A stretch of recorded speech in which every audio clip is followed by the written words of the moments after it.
तर आपण आता कॅश फ्लो स्टेटमेंट बघणार आहे, त्याचे प्रॉब्लेम्स. तर त्याआधी आपण फॉर्मॅट बघून घेऊ. कॅश फ्लो स्टेटमेंटमध्ये आपण सुरुवातीला लिहितो cash flow for the year ended, जी डेट असेल ती. त्यानंतर कॅश फ्लो स्टेटमेंटमध्ये 3 कॅटेगरी येतात. फर्स्ट जो cash flow from operating activities, जे आपण ऑपरेटिंग ॲक्टिव्हिटीजपासून जी कॅश फ्लो होते त्याचे इफेक्ट्स आपण कॅश फ्लो फर्स्ट याच्यात येतं. कॅश फ्लो फ्रॉम ऑपरेटिंग ॲक्टिव्हिटीजमध्ये येतात. त्यानंतर सेकंड येतं cash flow from investing activities. तर इन्व्हेस्टिंग ॲक्टिव्हिटीजमध्ये जे इफेक्ट्स होतं ते सेकंडमध्ये येतात. आणि थर्ड येतं आपला cash flow from financing activities. तर कॅश फ्लो फ्रॉम ऑपरेटिंग ॲक्टिव्हिटीजमध्ये सुरुवातीला आपण लिहितो नेट प्रॉफिट. त्यानंतर त्यात आपण ॲडजस्ट नॉन कॅश आणि नॉन ऑपरेटिंग आयटम्स, म्हणजे जसं त्याचे इफेक्ट्स देतो, जसं की depreciation, interest, loss on sale of asset किंवा इंटरेस्ट रिसीव किंवा profit on sale of asset, हे इफेक्ट्स येतात. तर हे नॉन कॅश आयटम्स आहे. जसं की डेप्रिसिएशन आपण नेट प्रॉफिटमधून लेस करतो, बट त्याचं डेप्रिसिएशन आपण फक्त लिहितो एक 5% आपण जे रूल्समध्ये किंवा जे आपण कंपनी बनवताना जे आपण लिहिलेलं असतं, जे किती डेप्रिसिएशन चार्ज करायचं ते आपण लेस करतो. पण त्यानुसार त्याच्यातून आपली कॅश कमी नाही होत किंवा त्याला कॅशचा इफेक्ट नाही होत, फक्त आपण ते लेस करतो. त्यानंतर इंटरेस्ट पेड आणि हे सगळे इफेक्ट्सला याच्यामध्ये कॅशला काही इफेक्ट नाही होत, ते पण आपण ते नेट प्रॉफिटमधून आपण लेस करतो. हे depreciation, interest paid, loss on sale of asset हे आपण नेट प्रॉफिटमधून लेस करतो. तसंच इंटरेस्ट रिसिव्ड आणि प्रॉफिट ऑन सेल आपण ॲड करतो. पण इथे आपल्याला कॅश फ्लो म्हणजे कॅश शोधायची, त्यामुळे इथे अपोजिट इफेक्ट्स होतील. हे लक्षात ठेवायचे. अपोजिट इफेक्ट्स फक्त ॲडजस्ट नॉन कॅश आणि नॉन ऑपरेटिंग आयटम्सलाच अपोजिट इफेक्ट्स होतील. अपोजिट इफेक्ट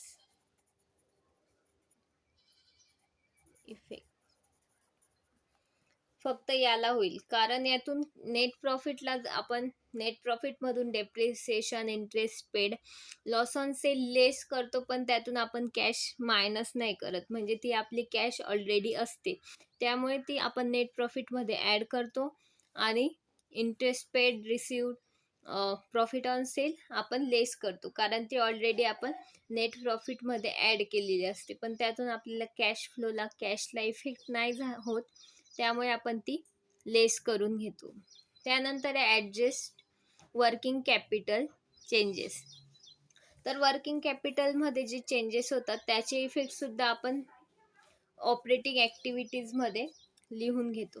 तर first increase in current liability. तर सपोज जर आपली करंट लॅबिलिटी वाढली, करंट लॅबिलिटी कशामुळे वाढेल? जर आपण एखादी लोन घेतलं किंवा शेअर्स इश्यू केले, तर आपली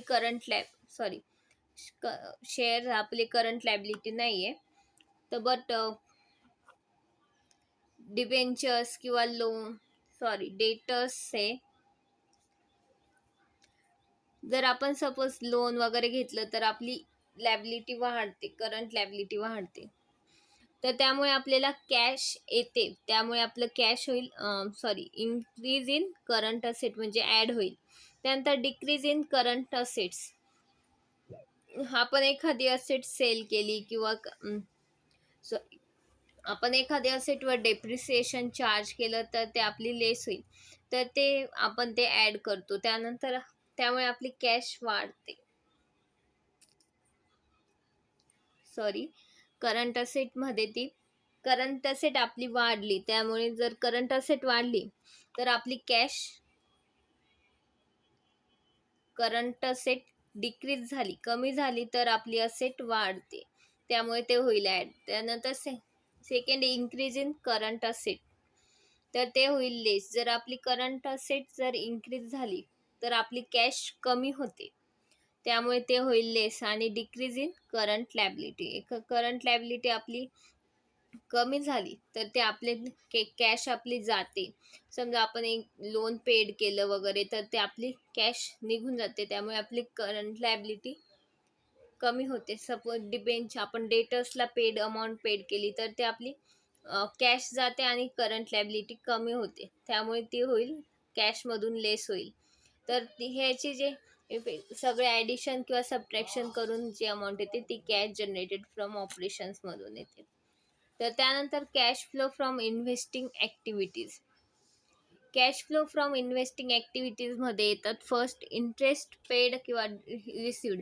म्हणजे आपण इन्व्हेस्ट केलेल्या आयटमवर जर आपल्याला कॅश इंटरेस्ट किंवा डिव्हिडंड मिळाला तर आपल्याला कॅश मिळते. सो कॅशमध्ये ते ॲड होईल, इनफ्लो तर म्हणजे ॲड होईल, तर त्यामुळे कॅश येते तर ते होईल ॲड. किंवा आपण सेल ऑफ असेट किंवा इन्व्हेस्ट केलेली सेल केली तर त्यातूनही कॅश येते, त्यामुळे ते ॲड होईल. त्यानंतर आपण परचेस ऑफ फिक्स असेट किंवा इन्व्हेस्टमेंट. जर आपण असेट किंवा फिक्स असेट जर परचेस केली म्हणजे खरेदी केली, पण मग आपल्याला त्यातून आपल्याला कॅश द्यावी लागते, त्यामुळे आपली कॅश जाते, त्यामुळे ते होईल लेस, कमी होईल. तर ते होईल आपलं, याची ॲडिशन सबट्रॅक्शन करून आपल्याला जो कॅश येतो ते होते net cash from investing activities. तर त्याचप्रमाणे कॅश फ्लो फ्रॉम फायनान्सिंग ॲक्टिव्हिटीजमध्ये येतात जे आपले फायनान्शियल कॅशला इफेक्ट्स देतात. जसं की इश्यू ऑफ शेअर्स, डिबेंचर्स आहे तर ते होईल ॲड. जसं आपण जर डिबेंचर्स किंवा शेअर इश्यू केले तर त्यामुळे आपली कॅश येते, त्यामुळे ते होईल ॲड. लोनही आपण बॉरो केलं, लोन घेतलं एखादी तर आपल्याला कॅश मिळते, तर ते होईल ॲश. तर redemption of shares, debentures. Redemption म्हणजे आपण शेअर्स परत घेतले तर त्यातून आपल्याला त्यांना कॅश रिटर्न करावी लागेल, त्यानंतर आपल्याला ती शेअर्स परत घेता येतील, त्यामुळे आपली कॅश पेड होते, द्यावी लागते, त्यामुळे आपण ते कॅशमधून लेस करतो. त्यानंतर लोन रिपेड. आपण एखादी लोन घेतलेलं असतं ती परत केलं म्हणजे कॅश जाते आपली, त्यामुळे ते होईल लेस. किंवा आपण एखादी लोनवर किंवा शेअर्सवर इंटरेस्ट किंवा डिव्हिडंड पेड करतो तर ते आपली कॅश जाते, तर ते होईल लेस. तर net cash from financing activities, ती जी कॅश येते त्याला नाव देऊ आपण net cash from financing activities. तर ह्या तिघांचे ॲडिशन करून ते येते आपले net increase in cash and cash equivalent. Total cash येईल, तिघांचे ॲडिशन येऊन आपले येते टोटल कॅश, नेट कॅश. त्यानंतर आता कॅश ॲड होईल, त्यातच कॅश ऑफ बिगिनिंग म्हणजे आपल्याला सुरुवातीची कॅश जे असते त्यात ओपनिंग बॅलन्स ॲड होतं किंवा बँक बॅलन्सेस पण ॲड होतात. आणि त्यानंतर लास्ट येतं आपलं कॅश ऑफ एंड म्हणजे closing balance of cash and bank balance. तर बिगिनिंगला आपण ओपनिंग बॅलन्सेस ॲड करतो आणि बँक बॅलन्स. तर या पद्धतीचा आपला फॉर्मॅट आहे. 3 स्टेप असतात. फर्स्ट येते 3 कॅटेगरीज असतात, त्यात आपण फर्स्ट लिहितो ऑपरेटिंग ॲक्टिव्हिटीज, सेकंड आहे इन्व्हेस्टिंग ॲक्टिव्हिटीज आणि फायनान्सिंग ॲक्टिव्हिटीज. तर ते आपण बघून घेतलंय, त्यात इफेक्ट्स बघून घेतले. आता आपण प्रॉब्लेम नंबर बघू. तर आपला फर्स्ट प्रॉब्लेम बघू आपण. तर फर्स्ट प्रॉब्लेम आहे प्रॅक्टिकल प्रॉब्लेम. इन्सुलेशन आहे, illustration. From the following information prepare the cash flow statement. तर आपल्याला त्यांनी सांगितलं कॅश फ्लो स्टेटमेंट बनवायला. पर्टिक्युलर आणि अमाऊंट दिली. फर्स्ट दिलं आहे ओपनिंग कॅश बॅलन्स, तर हे जातं लास्ट आपलं ओपनिंग कॅश बॅलन्स 30,000 आणि क्लोजिंग कॅश बॅलन्स. तर हे लास्टमध्ये जाईल ओपनिंग बॅलन्स आणि क्लोजिंग बॅलन्स कॅश. त्यात डिक्रीजिंग स्टॉक आपला एक करंट असेट आहे, ती कमी होते म्हणजे आपली डिक्रीजिंग करंट असेट कमी होते, त्यामुळे आपली कॅश वाढते, ॲड होईल. हे आपलं ए मध्ये हे आपले फर्स्ट इफेक्ट येतं, डिक्रीज इन करंट असेट. त्यानंतर increase in current bills payable. तर बिल्स पेबल आपली करंट लायबिलिटी आहे. करंट लायबिलिटी वाढते तर ते होईल लेस, सॉरी ॲड होईल. त्यानंतर आहे sale of fix asset. Sale म्हणजे आपण फिक्स असेट सेल केली म्हणजे कॅश येते तर ते होईल ॲड, पण हे सेकंड याच्यात जाईल, बी ऑप्शनमध्ये. बी होता आपला cash flow from investing activities आणि हे जाईल आपलं ऑपरेटिंग ॲक्टिव्हिटीजमध्ये. आणि त्यानंतर payment of long term loan. आपण लॉंग टर्म लोन हे जाईल फायनान्सिंग ॲक्टिव्हिटीज आहे. फायनान्सिंग ॲक्टिव्हिटीजमध्ये पण आपण पेमेंट केलेलं आहे. पेमेंट केलं म्हणजे आपली कॅश जाते तर ते होईल आपलं लेस, सी मधून, राईट. आणि net profit for the year दिलाय 4000, ते आपल्या सुरुवातीला येईल. Net profit before net profit. ठीक आहे, तर आता आपण सोल्युशन बघून घेऊ. तर फर्स्ट आपण लिहून घेतलं, फॉर्मॅट ड्रॉ करून घेतला in cash flow statement particular amount.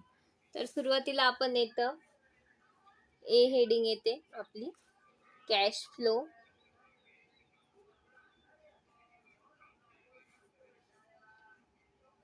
Flow from operating activities.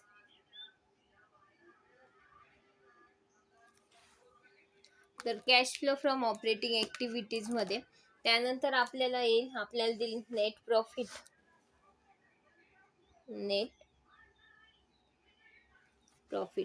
तर नेट प्रॉफिट आपल्याला दिला आहे, नेट प्रॉफिट आपल्याला लास्ट दिलाय 4000, तर तो आपण लिहून घेऊ. नेट प्रॉफिट डायरेक्ट आउटरला जाईल, नेट प्रॉफिट 4000. त्यानंतर आहे आपण ऍड करू नेट प्रॉफिट मध्ये.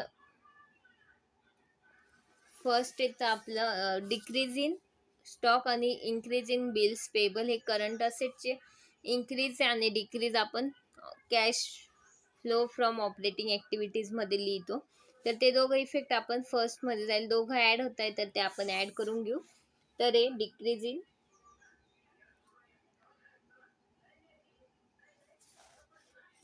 Decrease in current asset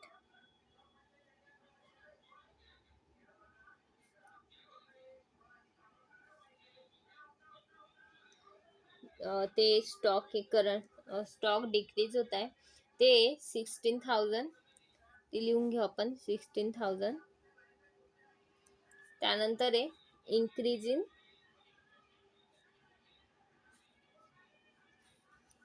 bills payable.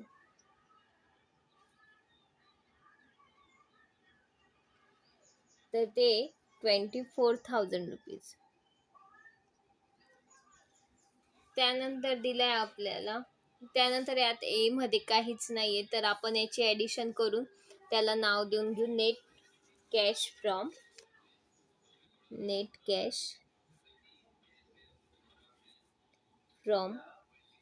Operating activities.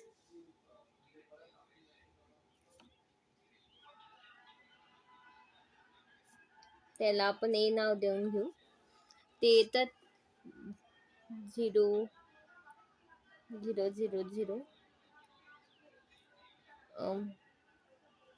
4 10 0 4 1 2 2 4 40,000, right. त्यानंतर दिलाय आपल्याला सेल ऑफ फिक्स असेट. तर सेल ऑफ फिक्स असेट ही आपली इन्व्हेस्टिंग ॲक्टिव्हिटीज आहे, तर ते आपण बी हेडिंग मध्ये लिहून घेऊ. बी हेडिंग येते आपली cash flow from investing activities.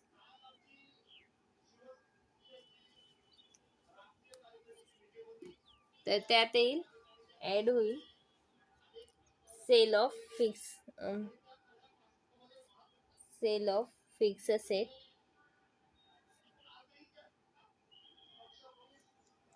Sale of fix asset आपल्याला दिली त्यांनी, सेल ऑफ फिक्स असेट 60,000, तर ते आपण लिहून घेऊ 60,000.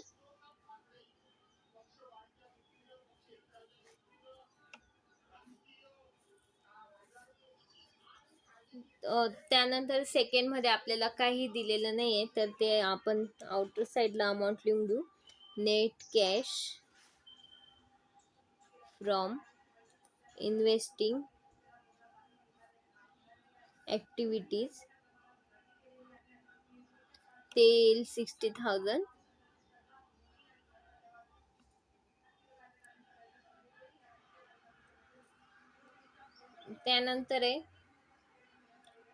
त्यानंतर आपल्याला दिलंय payment of long term loan 1,00,000, तर ते जाईल आपलं 6. ते आपलं फायनान्शियल ऍक्टिव्हिटी आहे, तर ते सी हेडिंग मध्ये जाईल आपलं. कॅश फ्लो फ्रॉम फायनान्सिंग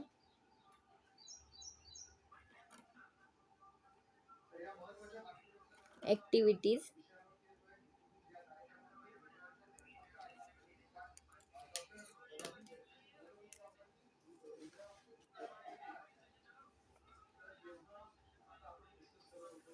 तर त्यात येईल आपल्याला दिलंय पेमेंट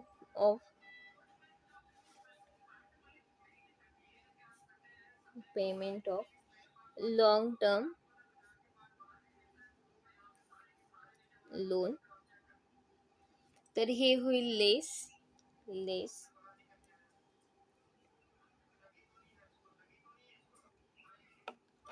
तर ते जाईल 1,00,000. ते जाईल आपलं मायनस मध्ये, लेस करायचे त्यामुळे आपण ते ब्रॅकेट मध्ये लिहून घेतलं. त्यानंतर आपल्याला काही दिलेलं नाहीये, तर आपण त्याचं आउटसाइडला आउटर कॉलमला लिहून घेऊ. Net cash from financing activities ते येईल 1,00,000.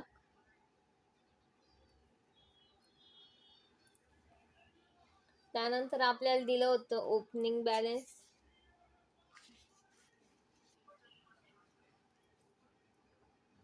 तर आपण तिघांची कॉलम आपले तिघी कॅश फ्लो आपल्याला ऍक्टिव्हिटीज मधून आपण कॅल्क्युलेशन करून घेतलंय, आणि आता आपण तिघांची ऍडिशन करू. त्याला नाव देऊ आपण net increase in cash and cash equivalent. Net cash increase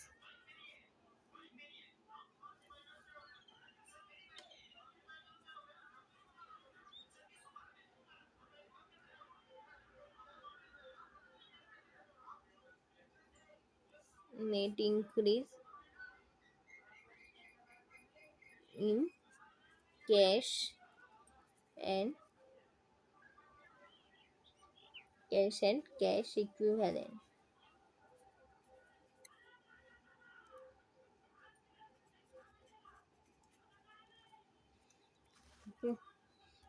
तर यात तिघ ऍड होईल, A plus B plus C.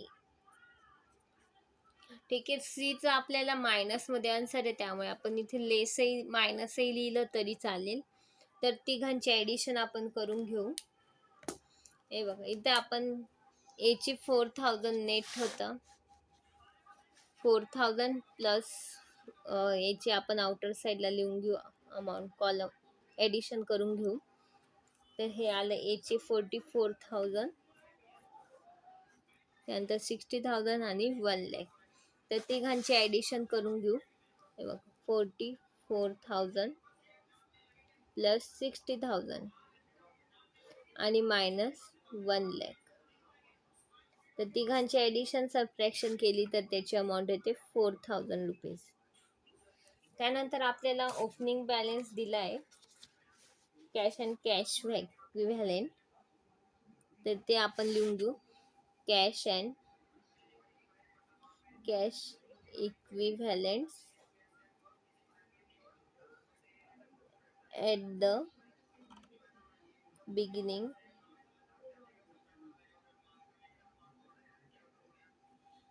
Beginning of period. तर ते दिलंय आपल्याला. ओपनिंग बॅलन्स दिलाय कॅशचा 30,000 आणि क्लोजिंग बॅलन्स दिलाय 34,000. तर कॅश अँड कॅश इक्विव्हॅलेंट दिले 30,000 आणि क्लोजिंग बॅलन्स दिलाय आपला, तर त्याला नाव येईल cash and cash equivalent at the end of period.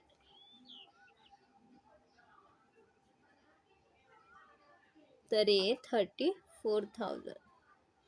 जर त्याने हा क्लोजिंग बॅलन्स दिला नसता तरी आपण ह्या opening balance plus net cash आपला दोघांचे ॲडिशन करून आपला हा क्लोजिंग बॅलन्स निघतो.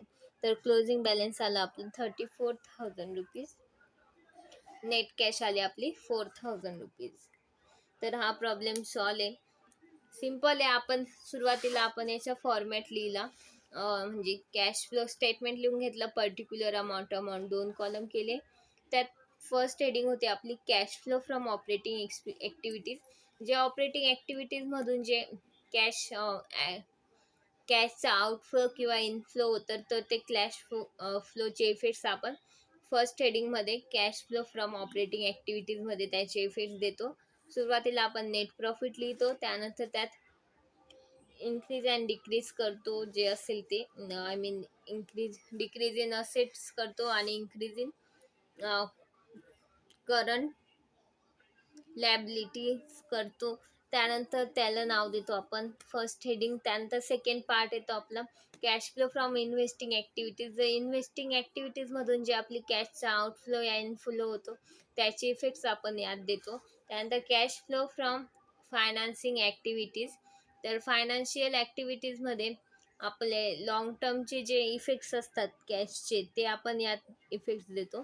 त्यानंतर आपण नेट कॅश म्हणजे तिघांचे ॲडिशन करतो, त्याला आपण net increase in cash and cash equivalent नाव देतो. त्यानंतर आपला ओपनिंग बॅलन्स आणि लास्ट क्लोजिंग बॅलन्स लिहून आपण हे अकाउंट क्लोज करतो.